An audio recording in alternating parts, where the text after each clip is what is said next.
Halo semuanya, selamat datang di sesi bedah data kita hari ini.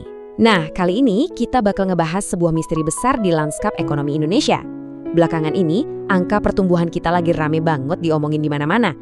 Di satu sisi, ada klaim kesuksesan besar dari atas. Tapi di sisi lain, kok rasanya realita di jalanan beda banget ya?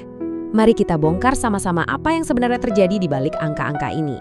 Coba perhatiin angka ini, 5,61%. Wow, gede banget kan? Berdasarkan data resmi, ekonomi Indonesia katanya tumbuh sepesat itu.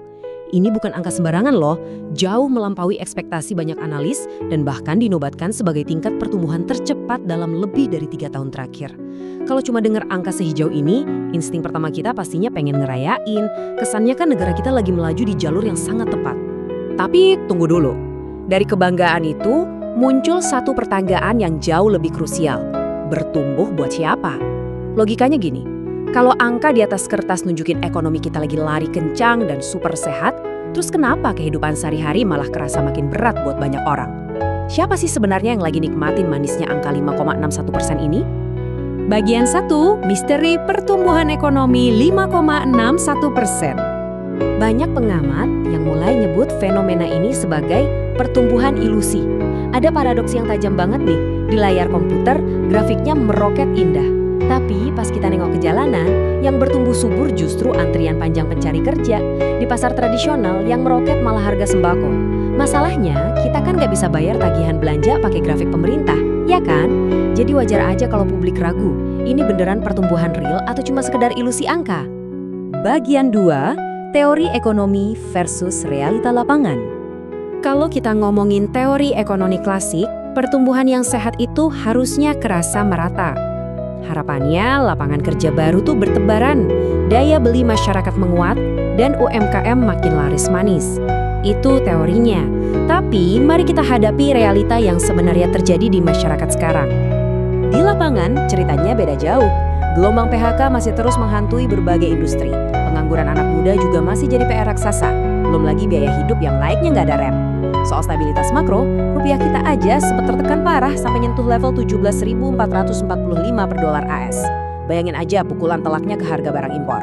Di waktu yang sama, mayoritas UMKM ngeluh omset mereka malah anjlok.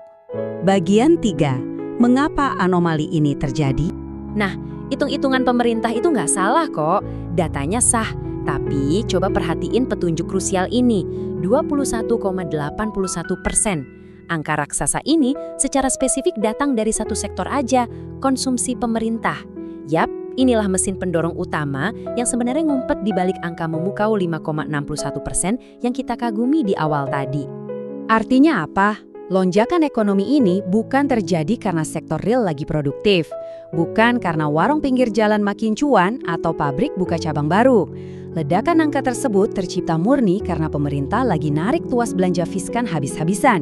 Mulai dari pencairan THR buat para ASN, sampai modal fantastis buat ngerjain berbagai program prioritas pemerintah itu sendiri. Ada satu kiasan dari para pengamat yang pas banget buat ngegambarin situasi ini. Seperti rumah yang dari luar dicat mewah, tapi ketika pintu dibuka, dapurnya kosong. Ini ibaratnya sempurna banget.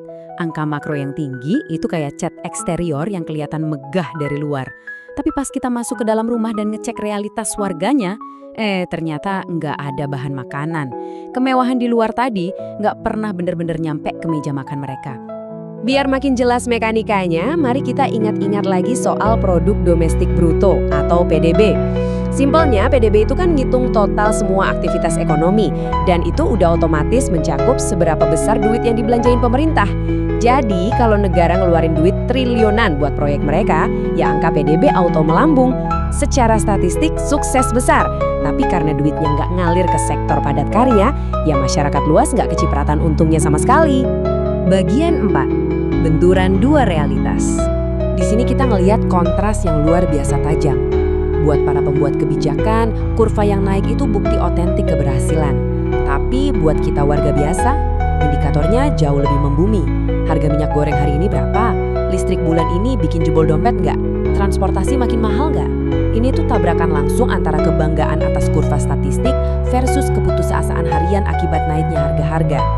Ujung-ujungnya jelas, yang bertumbuh subur cuma grafik statistik.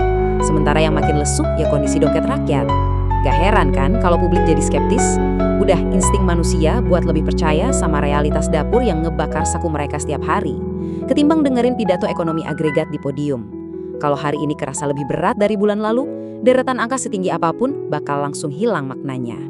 Nah, dari semua anomali ini, muncul satu pertanyaan yang benar-benar bikin kita mikir keras.